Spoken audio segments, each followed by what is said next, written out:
چلیں ایک ایسی دنیا کا تصور کرتے ہیں جو ہماری جانی پہچانی دنیا جیسی تو ہے، لیکن اس میں سب کچھ الٹ ہے۔ ایک ایسی حقیقت جہاں شنوبی ہسٹری کا سب سے عظیم ہیرو سب سے بڑا خطرہ بن جاتا ہے۔ یہ وہ کہانی ہے جو کبھی ہونی نہیں چاہیے تھی۔ تاریخ کی کتابوں میں اس دن کے لیے بس یہی الفاظ لکھے گئے، جب آسمان پھٹ گیا اور زمین ہل کر رہ گئی۔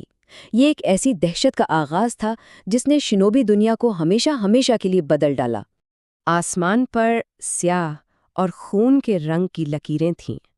یہ چکرا کا ایک ایسا طوفان تھا جس میں صرف اور صرف تباہی کی بو تھی، بالکل خالص نفرت جو ایک زندہ وجود کی شکل لے چکی تھی۔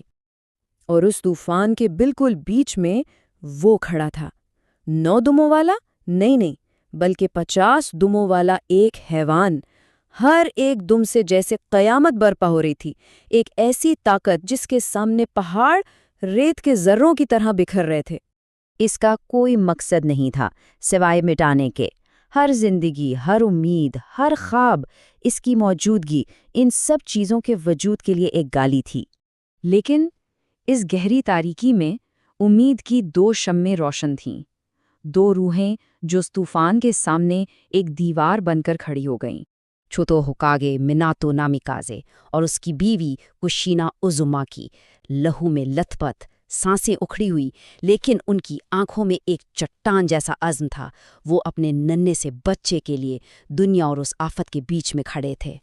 مناتو کی آواز ٹوٹ رہی تھی، لیکن اس میں ایک لیڈر کا عزم اور ایک باپ کی محبت صاف دکھ رہی تھی۔ یہ ایک وعدہ تھا جو وہ اپنی آخری سانس سے نبھا رہا تھا۔ پھر اس نے وہ کیا جس کی اجازت نہیں تھی، فوربڈن جوتسو۔ اس کے ہاتھوں کی حرکت سے ہوا میں لکیریں بنی اور اس کے پیچھے خود موت کا فرشتہ نمودار ہوا۔ ایک لمحے کی خاموشی اور پھر اس حیوان کی چیخ نے آسمان کو چیر دیا جب اسے کھینچنا شروع کیا گیا اس معصوم ننھے سے جسم کے اندر۔ لیکن یہ قربانی صرف فرض کی نہیں تھی، یہ ایک ماں کے دل کی آخری پکار تھی۔ کشنا کے آخری الفاظ ہوا میں ایک سرگوشی بن کر رہ گئے، آنسوؤں اور محبت میں ڈوبے ہوئے۔ یہ الفاظ اس کے بیٹے کے لیے ایک ڈھال تھے، ایک ایسی دعا جو شاید وقت سے بھی زیادہ طاقتور ہو۔ طوفان تھم گیا، دنیا بچ گئی تھی، لیکن اس کے بعد جو خاموشی چھائی وہ جیت سے کہیں زیادہ بھاری تھی۔ دونوں کی آنکھوں سے زندگی کی آخری چمک بھی بجھ گئی۔ ان کے جسم ایک ساتھ اپنے بیٹے کے پاس بے جان ہو کر گر پڑے۔ انہوں نے اپنے گاؤں کے لیے امن خریدا تھا، اپنی جان کی قیمت پر۔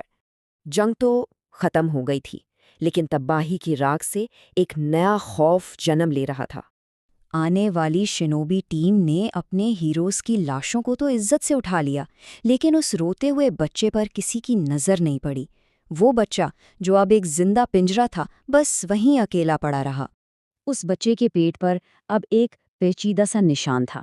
یہ فتح کی علامت نہیں تھی، بلکہ ایک لعنت کا داغ تھا جو ہر لمحہ یاد دلاتا تھا کہ اس کے اندر کیا قید ہے۔ گاؤں والوں کی نظریں بدل گئیں۔ اب وہ اسے صرف ایک یتیم نہیں سمجھتے تھے، نہیں، اب جب وہ اسے دیکھتے تو انہیں اس بچے کا چہرہ نہیں بلکہ اس حیوان کا عکس نظر آتا جس نے ان کی دنیا کو تباہی کے دہانے پر لا کھڑا کیا تھا۔ اور پھر ایک دن اس سیل کی لکیروں سے سرخ چکر کی ایک بالکل باریک سی لہر باہر نکلی، ایک سرگوشی، ایک دھمکی کہ جو اندر قید ہے وہ ابھی مرا نہیں۔ تو کیا یہ بچہ اس طاقت کو اپنا سکے گا، یا پھر یہ حیوان اس کی روح کو نگل کر اپنے ہی پنجرے کو توڑ کر باہر آ جائے گا؟ اس کی تقدیر اب ایک 2 دھاری تلوار پر چل رہی تھی۔ ایک طرف اس کے والدین کی محبت بھری قربانی تھی اور دوسری طرف اس کے اندر قید اس حیوان کی بے پناہ نفرت۔ اور یہیں سے عالمیہ شروع ہوتا ہے۔